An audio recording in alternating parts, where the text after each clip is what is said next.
மதுரை உத்தங்குடியில் நடைபெறும் திமுக பொதுக்குழு கூட்டத்தில் கலந்து கொள்வதற்காக திமுக நிர்வாகிகள் வரத் தொடங்கியுள்ளனர்.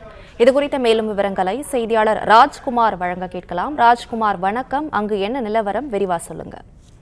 வணக்கம். மதுரை உத்தங்குடி கலைஞர் திடலில் இன்று திமுக பொதுக்குழு கூட்டத்திற்காக காலை முதலேயே பொதுக்குழு உறுப்பினர்கள் வர தொடங்கியுள்ளனர். அண்ணா அறிவாலயம் போன்ற ஒரு முகப்புடன் தயார் நிலையில் உள்ள இந்த பொதுக்குழு திடலுக்குத்தான் காலை முதலே அதிக அளவிலான பொதுக்குழு உறுப்பினர்கள் வந்து தற்போது அவர்களுடைய அழைப்பு கடிதம் அனுப்பப்பட்டிருந்த அந்த அழைப்பு கடிதத்தை சரிபார்த்த பின்பாக உள்ளே அனுப்பி வைக்கப்பட்டு வருகிறார்கள். மதுரையில ஜூன் 1ஆம் தேதியான இன்று வரலாற்று சிறப்புமிக்க அதாவது திமுக பொதுக்குழு கூட்டம் நடைபெறும் என கழக தலைவரும் முதல்வருமான உள்ள மு.க. ஸ்டாலின் அறிவித்திருந்தார். தொடர்ந்து பிரமாண்டமாக வரலாற்று புகழ்பெறும் வகையில இந்தியாவிலே இதுபோல் எந்த ஒரு பொதுக்குழு கூட்டமும் நடைபெறவில்லை என்பதை மெய்ப்பிக்கும் வகையில பல்வேறு புதிய கலைநுணுக்கத்தோடு சிறப்பு அம்சங்களோடு ஒரு மாத காலமாக இரவு பகல் என இந்த திடலானது பொதுக்குழுக்கான திடல் தயார்படுத்தப்பட்டு இங்கு மேடைகளும் அமைக்கப்பட்டிருந்தது. அதாவது வணிக வரி மற்றும் பதிவுத்துறை அமைச்சரும் மாவட்ட செயலருமான மதுரை வடக்கு மாவட்ட செயலருமான மூர்த்தி தலைமையில இந்த மாநாட்டு திடலுக்கான இந்த பொதுக்குழு திடலுக்கான வேலைகள் மும்முரமாக நடைபெற்றது.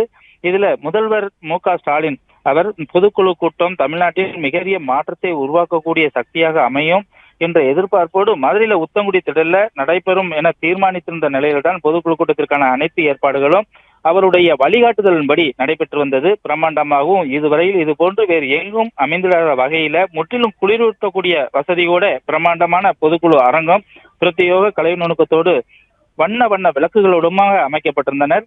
பொதுக்குழுவுக்கு பங்கேற்க வரக்கூடிய பல்வேறு மாவட்டங்களை சேர்ந்தவர்கள் எளிதில் பொதுக்குழு அரங்கிற்கு வரும் வகையில 13க்கும் மேற்பட்ட உள்ள ஒரு அரங்கு அமைக்கப்பட்டிருக்குது. 13 அரங்கு அமைக்கப்பட்டு அந்த அரங்கத்துக்குள்ள பொறுப்பாளர்களுடைய பெயர்களை பார்த்து பதிவு செய்து அதன் பின்புதான் பொதுக்குழு அரங்கிற்கு உள்ளே அனுமதிக்கப்பட்டு வருகிறார்கள். அழைப்பு கடிதம் அனுப்பப்பட்ட அந்த அழைப்பு கடிதத்தை வாங்கி சரிபார்த்த பின்பு அவர்களை அனுப்புகிறார்கள். அழைப்பு கடிதம் எடுத்துட்டு வராதவர்களும் அவருடைய பொதுக்குழு உறுப்பினர்களுடைய அடையாள அட்டையை காண்பித்து உள்ளே சென்று வருகிறார்கள்.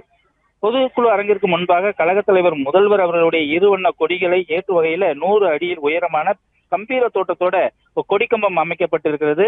அதில் காலையில் அவர் அரசு விருந்தினர் மாளிகையில் தங்கியிருக்கக்கூடிய முதல்வர் பொதுக்குழுவுக்கு வந்ததும் முதலில் இந்த 100 அடி உயர கொடிக்கம்பத்துல அந்த கழக கொடியை ஏற்றி வைக்க உள்ளார். எல்லோரும் பார்வையை ஈர்க்கக்கூடிய வகையில அந்த கொடிக்கம்பத்துக்கு அருகே செயற்கை நீரூற்றும் அமைக்கப்பட்டிருக்கிறார்கள்.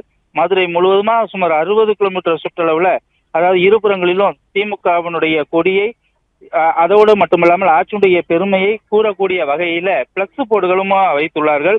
பொதுக்குழுவில் பங்கேற்கவர்கள் எளிதில் வந்து செல்வதற்கு ஏதுவாக பின்புறம் ஒரு 1000 ஏக்கர் பரப்பளவுல சாலை போக்குவரத்து வசதியுடன் கூடிய நடமாடும் வசதிகளும் அதே மாதிரி வாகனங்களை நிறுத்துவதற்குமான வசதிகளும் செய்யப்பட்டிருக்கிறது.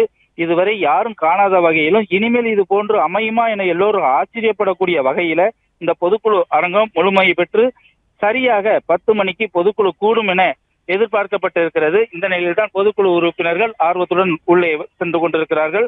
காண்போர் எல்லோரையும் மெய்சிலிக்கக்கூடிய வகையில இப்பொதுக்குழு கூட்டமானது தமிழ்நாட்டின் உச்சத்தை தொட்டு வரக்கூடிய வரும் 2026 தேர்தலில் முழு வெற்றிக்கு மாபெரும் உந்து சக்தியாக அமையும் என இந்த பொதுக்குழுக்கு வந்த தொண்டர்களும், அதாவது பொதுக்குழு உறுப்பினர்களும் தெரிவித்து வருகிறார்கள்.